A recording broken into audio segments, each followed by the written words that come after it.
Hey guys, I'm Ego Sanchez coming to you from Visalia, California, and welcome to episode 17 of Movie History DreamWorks Animation. Man, with this series still going strong, I might be able to do this show every single day, all the way up to our most recent film, The Bad Guys. So, yeah, this should be pretty good. Alright guys, enough talk, let's get into today's episode, shall we? As we head to China to meet a panda who loves Kung Fu. Besides, pandas do originate from China. Who knew? Well, we were about to find out today. So if you're ready for it, so am I, because this is Movie History DreamWorks Animation. I'm coming to you from Visalia, California, and we're about to get into today's episode right here, right now. If you're ready for it, so am I. Let's begin. Today, we're focusing on Kung Fu Panda as the Paramount era continues. That's right, friends. Today is about Kung Fu Panda. And I can't believe this, guys. It's going to be epic. You won't want to miss it. Trust me, it's going to be good. Whew. Because Pandemonium begins June 6, 2007. That's the official release date of that movie. Yeah, it officially came out and stars Jack Black as Po, the undeniably good dragon warrior panda. I hope you are ready for it, because it's going to be awesome. For those who have seen episode 16, our previous episode we did yesterday was B-Movie. Because Honey just got funny. It starred Jerry Seinfeld and Renee Zellweger. So if you haven't seen the movie yet, haven't seen that episode yet, go watch it right now. The link to the video is up there on the top right corner screen. In case you want to go check it out, definitely go do so. Otherwise, sit back and let's get into the show, shall we? Yeah, that's a 2. Alright. Brace-offs. If you're ready, so am I. Here we go! So, about the movie. Kung Fu Panda is a 2008 American computer-animated martial arts comedy film produced by DreamWorks Animation and distributed by Paramount Pictures.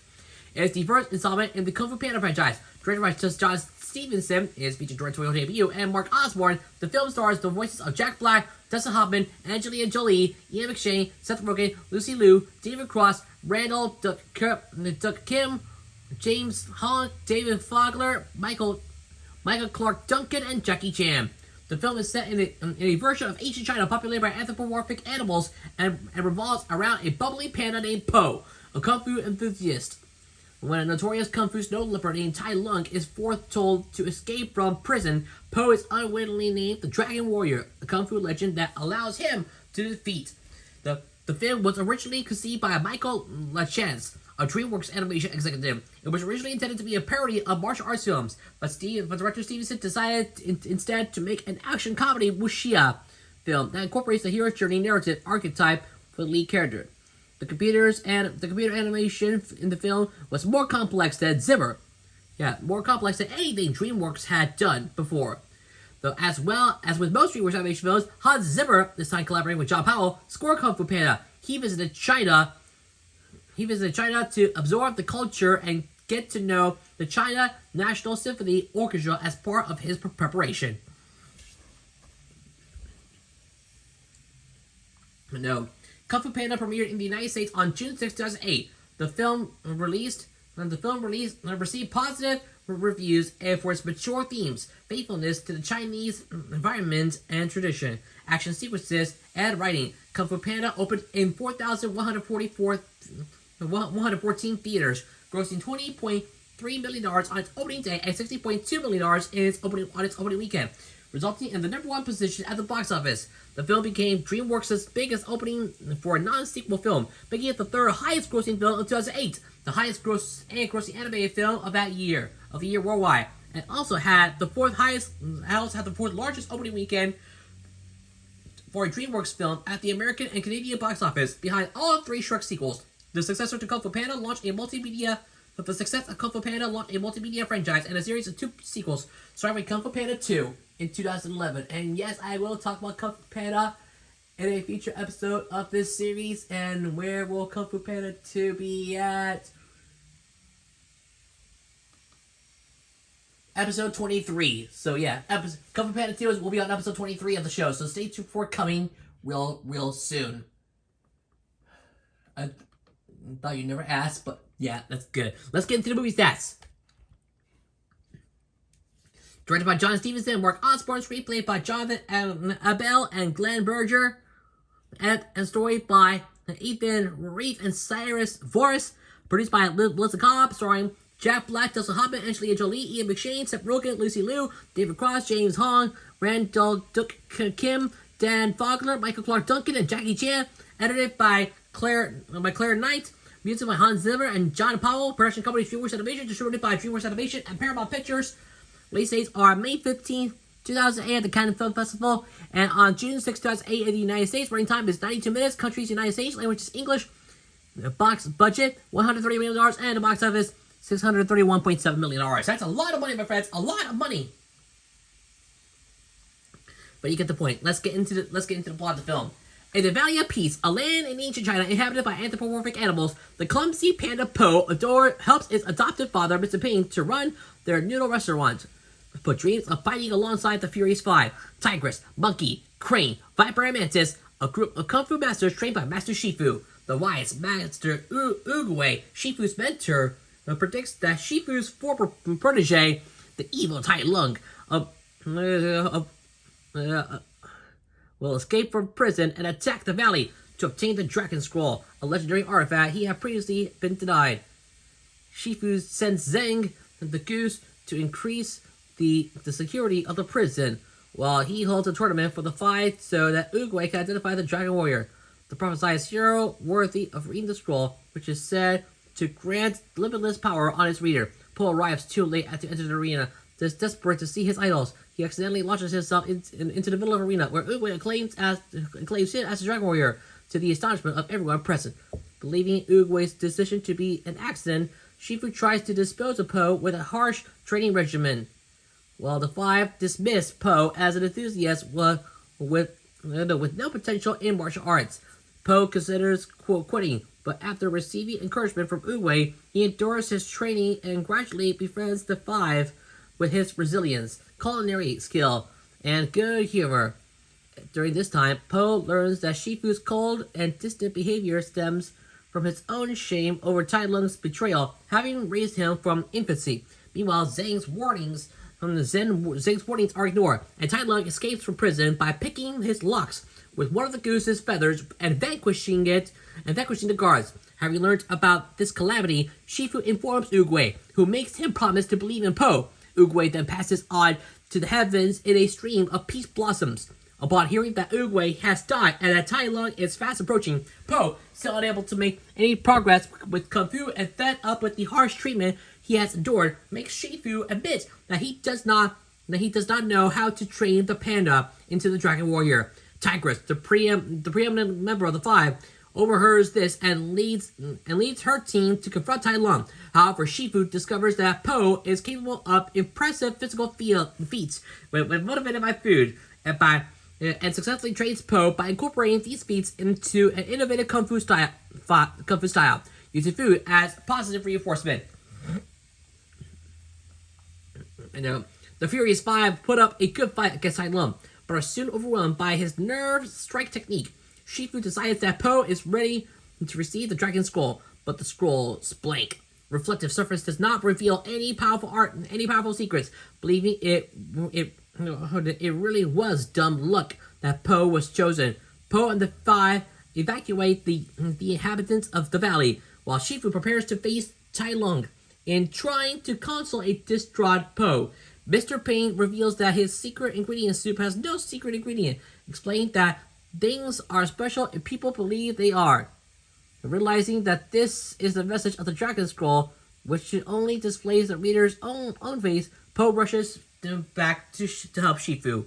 Tai Lung overpowers Shifu, who apologizes for being too proud to see who his student was becoming. Po, who arrives with the Dragon Scroll, proves to be more than a match for his opponent. Frustrating him with confusing fighting techniques, he is eventually subdued by Tai Lung's greater skill, but greedy for power. He is unable to understand the message of the Dragon Scroll.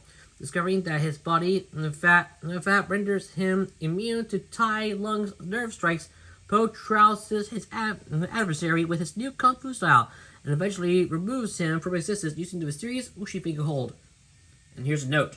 In Kung Fu Panda 3, it is revealed that using the Wuxi finger hold transports the opponent to the spirit realm. So there you go. More Kung Fu Panda 3 in the future video. Keep your eyes peeled for coming soon. Po is honored by the valley and gains the respect of the Furious Five, while Shifu achieves a state of inner peace. In a post-credits scene, Shifu and Po share a meal while a peach that Shifu had planted earlier in the movie grows into a tree in the background. Oh boy, it's gonna be so much fun. That's it for the plot. Let's get to the voice cast. I know. Jack Black as Po, an energetic and accident-prone yet heroic giant panda and a die-hard Kung Fu fan. Dustin Hoffman as Master Shifu, an elderly and strict red panda and a Kung Fu master to the Furious Five, and Po, the Furious Five. Angelina Jolie as Master Tigress, a no-nonsense and tough as nails South China Tigress and leader of the Furious Five. Seth Rogen as Master Mantis, a dry-humored Chinese mantis. Lucy Liu as Master Viper, a sweet and good-natured female green tree viper. David Cross as Master Crane, a pragmatic and sarcastic red-crowned crane. Jackie Chan as Master Monkey, an easy-going golden snub-nosed monkey. And that's it for the Furious 5. Moving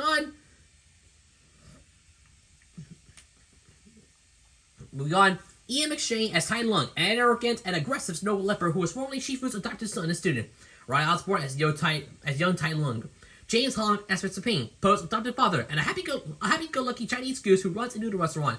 Randall Duck Kim as Grand Master Uwei, an ancient Galapagos tortoise and Shifu's mentor. Dan Fogler as Zeng, a timid Chinese goose and Shifu's messenger. Michael Clark Duncan as Commander Vachir, a hubristic and boastful Javan rhinoceros who is the warden of Crow Prison, where Tai Lung is imprisoned. Kyle Gass and J.R. Reed voice KG Shaw and J.R. Shaw, respectively, two pigs who come across Po before the Dragon Warrior Tournament. Other actors with minor voice roles include Wayne Knight, Laura Knightrider, Laura Keitlinger, and Ken Osborne. The film's directors, John Stevenson and Mark Osborne, also have small voice roles. There you go. Let's get into production. It's a big one, ladies and gentlemen. It's going to be long, so hang on tight, folks. Here I go. DreamWorks have previously produced the PlayStation video game with a similar premise. Tai Fu, the Rat the Tiger, under its defunct video game division, DreamWorks Interactive, now known as Danger Close Games. Publicized work on the film began in October 2004. In September 2005, DreamWorks Animation announced the film alongside Jack Black, who was selected to be the main voice star. In November 2005, DreamWorks Animation announced that Dustin Hoffman, Jackie Chan, Lucy Liu, and Ian McShane would join Jack Black in the cast. This is also the second DreamWorks Animation film in which Black and Angelina Jolie have co-starred together. The first being 2004's Shark Tale, and that I rated on episode 10 of this series, so if you haven't seen it yet, go watch it right now. Okay, the idea for the film was conceived by Michael Lutz-Chance, a DreamWorks Animation executive. Initially, the idea was to make it a spoof, but co-director John Stevenson was not particularly keen on it, and instead chose the direction of a character-based wuxia comedy. The reportedly inspired by Stephen Chow's 2004 martial arts action comedy film, Kung Fu Hustle, the co-directors wanted to make sure the film also had an authentic Chinese and Kung Fu feel to it. Production designer Raymond Zibach and art director Tang Hang spent years researching Chinese painting, sculpture, and architecture, and Chinese painting, sculpture, architecture, and Kung Fu films to help create the look of the film. Zibach said some of the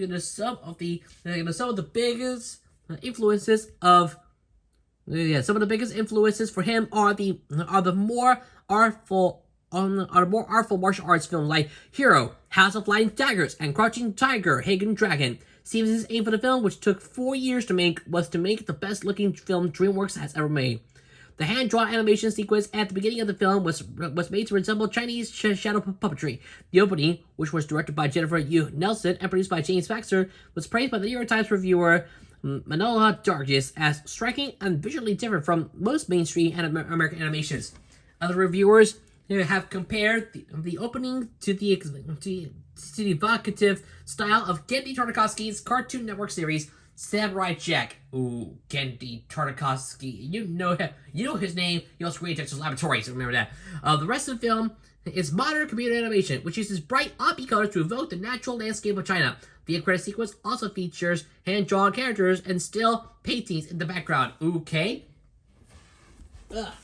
Man, why do I have to say this each and every single day? But yes, moving on though.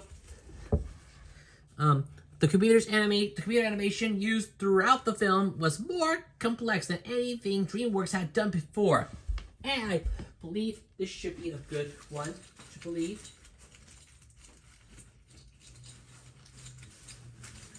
I know.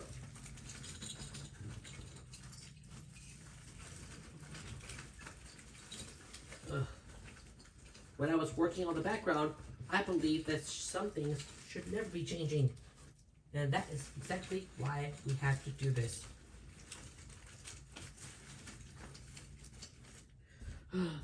Some things will never change. Moving on, when the head of the production handed the script to VFX supervisor Marcus Manion, she reportedly laughed and wished him good luck. When we started talking, said Manion, the movie was still a high concept, but for everyone that looked at it, it screamed complexity. We launched off by saying, how can you make this movie tangible? How can you find smart ways to bring this world to life in a way that makes it a great movie and not feel like the complexity becomes the driver of the story, but the story and the emotion being the driver? In preparation, the animators took a 6-hour Kung Fu class. Uh-oh. Not gonna be good. Ugh. But it is what it is, ladies and gentlemen. Yep, it is what it is. So yeah, remember that. Got it. Good. Producer Melissa Cobb said that originally Poe was more of a jerk, but that the character changed after they heard Jack Black. According to Black, he mostly worked in isolation. Although he and Dustin Hoffman did spend a day together, which Cobb said helped with the scene where their characters face off. Lucy Liu said that the film was quite different because it was such a long process. Liu said that when she was presented with the project, they already had artwork of her character as well as a short computerized video version of what she would look like when she moved. Oh. So yeah, that's it for the production of the film. Oh boy, and on top of all this, it's still nonsense.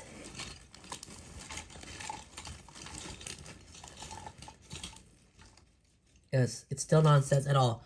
So yeah, with that out of the way, let's get into release. Starting with theatrical. The film held its world premiere at the 61st Cannes Film Festival on May 15, 2008, where it received massive and sustained applause at the end of the film's screening. Kung Fu Panda later had national premieres in IMAX in the U.S. on June 1st, 2008 at AFC and Regal Entertainment Group in Hollywood, Los Angeles, California, and on June 26, 2008 at Leicester Square in London for the UK. Okay, same with release, we go to home media. Kung Fu Panda was released on DVD and Blu-ray on November 9, 2008, and on 3D Blu-ray on December 6, 2011 as a Best Buy exclusive. The DVD double pack, the release of Kung Fu Panda also included a short animated film, Secrets of the Furious 5, with 7,486,642 DVD units sold in 2008. Kung Fu Panda was the fourth highest-selling film and the first highest-selling animated film of 2008, right before Wall-E, which sold 7,413,548 units. As of February 2010, 17.4 million home entertainment units were sold worldwide. I'll talk about Wall-E in a separate movie history series focusing on Pixar films. Be on the lookout for that coming soon. Moving on to reception, we go to box office. The film topped the box office in its opening weekend, grossing $60.2 million for a $14,642 average from 4,114 theaters, and performing much better than analysts have been expecting. It also was the highest grossing opening for a non-sequel DreamWorks Animation film at the time. In its second weekend, the film retreated to 44% to second place, behind The Incredible Hulk, grossing $33.6 million for an $8,127 average, from expanding to 4,136 theaters. It closed on October 9, 2008 after 125 days of release, grossing $215.4 million in the United States and Canada and $416.3 million overseas, for a worldwide total of $631 $1.7 million. Kung Fu Panda was the highest-grossing non-Shrek film from DreamWorks Animation in the United States and Canada before it was surpassed by How to Train Your Dragon in 2010. Uh-oh. How to Train Your Dragon. We will get to that on episode 19 of the show. Actually, no, episode 20 of the show, so be on the lookout for that. How to Train Your Dragon, episode 20. So stay tuned for that coming soon. Staying with reception, we go to critical reception. Rotten Tomatoes reported that 87% of 190 critics gave the film a positive review, with an average rating of 7.10 out of 10. The website's critical consensus reads, Kung Fu Panda has a familiar message, but the pleasing mix of humor, swim martial arts action, and Kung Fu animation makes for winning summer entertainment. Metacritic reported the film had an average score of 74 out of 100, based on 36 reviews. That's right, universal acclaim, my friends. Audiences polled by Cinema Score gave the film an average grade of A- on A plus to F scale. Richard Corliss of Time Magazine gave Kung Fu Panda a positive review, saying the picture provides a master course in cutting visual art and ultra-satisfying entertainment. The New York Times said, at once fuzzy, wuzzy, and industrial strength, the tacky-sounding Kung Fu Panda is high concept with heart, and the review called the film consistently diverting and visually arresting. Chris Barsanti of FilmCritic.com commented, blazing across the screen with eye-popping, sublime artwork.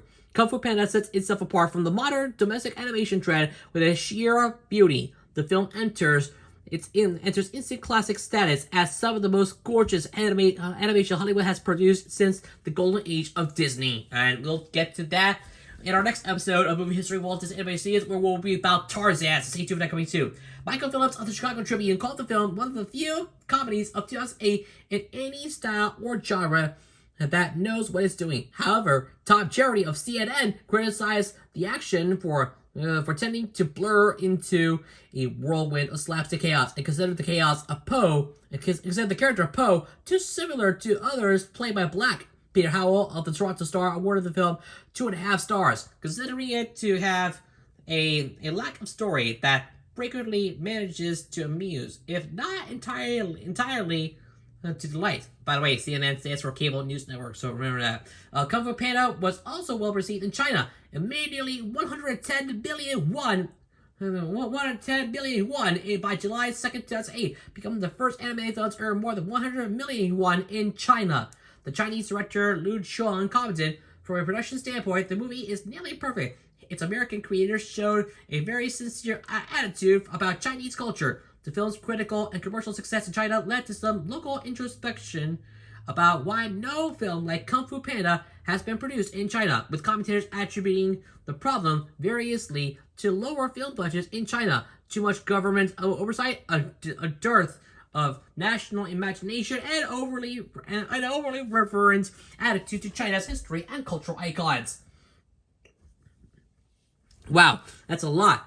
But yeah, let's go to reception. Let's continue reception. We close our reception with accolades. Kung Fu Panda was nominated for the Academy Award for Best Animated Feature and the Golden Globe Award for Best Animated Feature Film, but lost both awards to Pixar's WALL-E. And again, I'll do that on Movie History, Pixar Animation Studios, coming soon. Be on the lookout for that coming soon. Jack Black joked about the film's underdog status at the 81st Academy Awards, saying, each year I do one DreamWorks project, then I take all the money to the Oscars and bet on Pixar.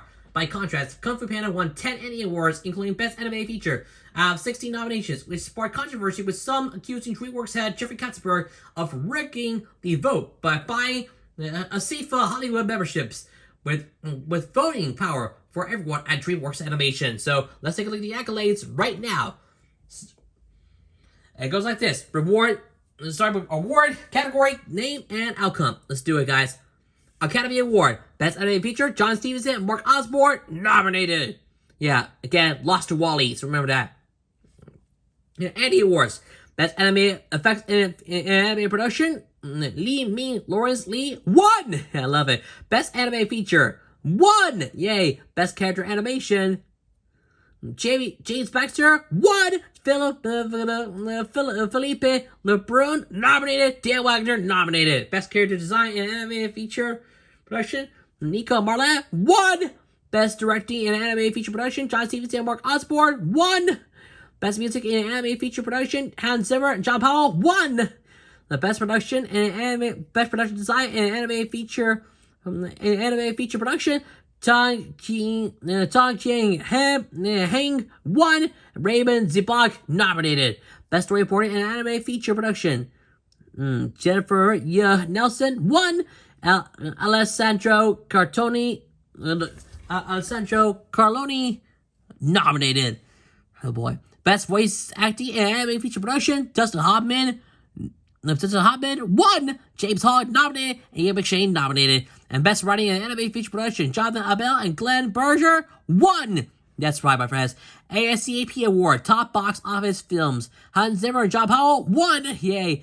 Critics' Choice Awards. Best anime feature nominated. The Chicago Film Critics Association Awards. Best anime feature nominated.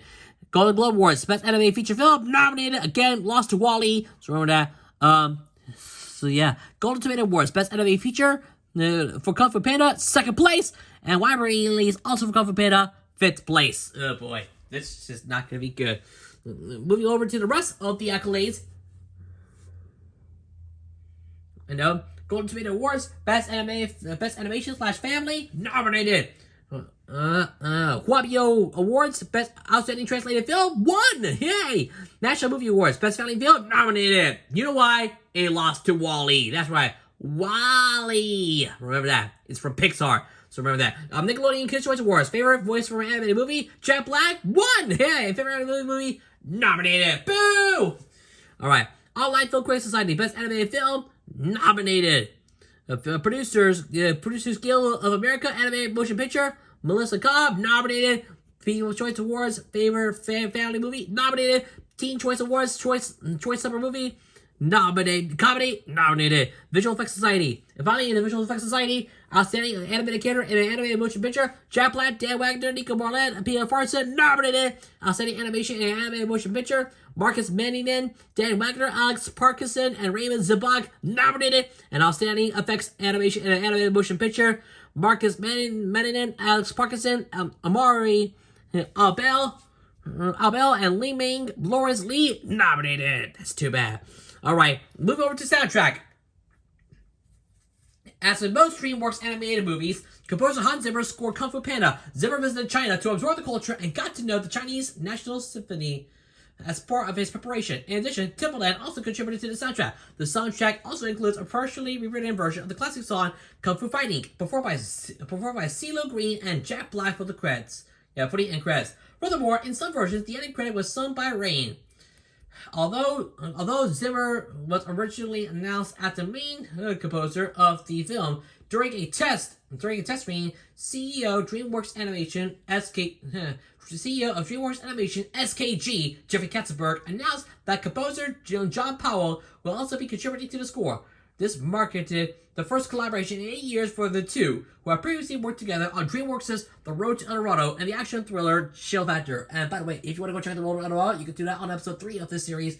So go check it out after you're done watching this video. A soundtrack album was released by Interscope Records on June 3rd, 2008. So yes, finally let's close out this episode with spin-offs. Starting with manga. A manga based on the film was released in Japan in Kuro Ace Magazine's September 2008 issue. It is written by Hantet Okuma and illustrated by Takafumi Adachi. So that's it. Move over to television series. A television series titled Kung Fu Panda Legends of Awesomeness aired on Nickelodeon with its premiere on September 19, 2011. For the cast of Kung Fu Panda, only Lucy Liu and James Hong reprised their roles of Master Viper and Mr. Ping, respectively. In the series, Po continues to defend the value of peace from all kinds of villains while making mistakes, learning about the history of Kung Fu, and meeting other Kung Fu masters. In the United States, the series ended its run on June 29, 2016, with a total of 3 seasons and 8 episodes. However, prior to premiering in the US, the final few episodes first premiered in Germany from December 30, 2014 to January 10, 2015. Kung Fu Panda: The Boss of Destiny is an animated web television series produced by DreamWorks Animation and released for Amazon Prime on November 16, 2018. It is the second TV series in the Kung Fu Panda franchise, following Kung Fu Panda Legends of Awesomeness. Developer Mitch Watson has confirmed that Mick Wingert will reprise his role from Legends of Awesomeness as Po. And by the way, the DreamWorks Animation Television, they are known for creating web television series, not cable television series. Besides, they're all not made for cable TV. They're all for web TV. That's right. You have to stream them all on the internet. So got it. Good. Moving over to Holiday Special. The television holiday special titled Kung Fu Panda Holiday was aired on NBC Wednesday, November 24th, 2010. By the way, NBC is owned by NBC Universal. That's right, my friends. That's right. Right before NBC Universal even purchased DreamWorks Animation. How could you? That's a fact. Oh boy. Finally, in video game. A video game adaptation of the film was published by Activision on June 3rd, 2008. The game was released for PlayStation 3, Xbox 360, PlayStation 2, Nintendo DS, and PC platforms. The plot follows the same basic plot as the film, but with Tai Lung portrayed as the leader of various gangs that surround the Valley of Peace, which Po, who possesses a base of martial arts skills which can be upgraded as the game progresses, must defeat. The game was released on Microsoft Windows as well as multiple consoles. However, the Windows version has been discontinued. The game received mostly positive reviews. It scored a Metacritic rating of 76% for the critics and a 7.5 out of 10 from IGN. In 2009, it won the International Anime Film Society's Annie Award for Best Anime Video Game, a recognition of creative excellence in the art of animation. So, yeah, that's it for spin-offs. Moving over to sequels. Moving over to the sequel. The sequel, Kung Fu Panda 2, was released on May 26, 2011. It was released in 3D and was directed by Jennifer Nelson, who directed the 2D opening sequence of the first film. With the original cast returning, the story features a new villain with a mysterious weapon so powerful it threatens the existence of Kung Fu, and Po must additionally confront his past. Again, Kung Fu Panda 2 will be on episode 23 of this series, so be on the lookout for that coming soon. Finally, now we can... what? Are you crazy? This is not... What? This can't be right. I better go fix this. There we go. All fixed. So, sorry for that. Got a little bit of error here. But yeah, moving on to literature. 2008. Susan Corman, Kung Fu Panda, the junior novelization. Hot Professor, ISBN 978-0-0614-3463-1. So that's it. Finally for lawsuits. Let's close out this episode with lawsuits. DreamWorks Animation was sued in 2011 by a writer, Terrence Dunn, for allegedly stealing the idea for Kung Fu Panda from him. Alleged that DreamWorks Animation had stolen his pitch for a spiritual Kung Fu fighting panda bear, which he said to a DreamWorks executive in 2001. DreamWorks Animation denied any wrongdoing, and after a 2-week trial, the jurors found in favor of DreamWorks. In 2011, another lawsuit was brought against the studio by an illustrator named Jamie Gordon. Gordon had supposedly created characters under the name Kung Fu Panda Power and registered them with the U.S. Copyright Office in 2000. He had allegedly pitched this concept work to Disney, while Jeffrey Katzenberg, who later left Disney and formed DreamWorks Animation in 1994, was working there. Gordon withdrew his claim just before the trial was due to take place. On December 20, 2015, federal prosecutors charged Gordon with 4 counts of wire fraud and 3 counts of perjury for allegedly fabricating and backdating drawings to support the claims in his lawsuit, and for allegedly tracing some of his drawings from a Disney Lion King coloring book. And I did the Lion King on episode 32 by the show, focusing on Walt Disney Animation Studios. So if you haven't seen it yet, go check it out right now. On November 28, 2016, Gordon was convicted for wire fraud and perjury, facing a sentence of up to 25 years in prison. In May 2017, he was sentenced for 2 years in federal prison and ordered to pay $3 million in restitution. Oh no, Jamie Gordon, you're in jail! Too bad, my friends. But that's the end of Kung Fu Panda. My thoughts rating for the film. I gotta say, Kung Fu Panda is definitely one of the best films of all time.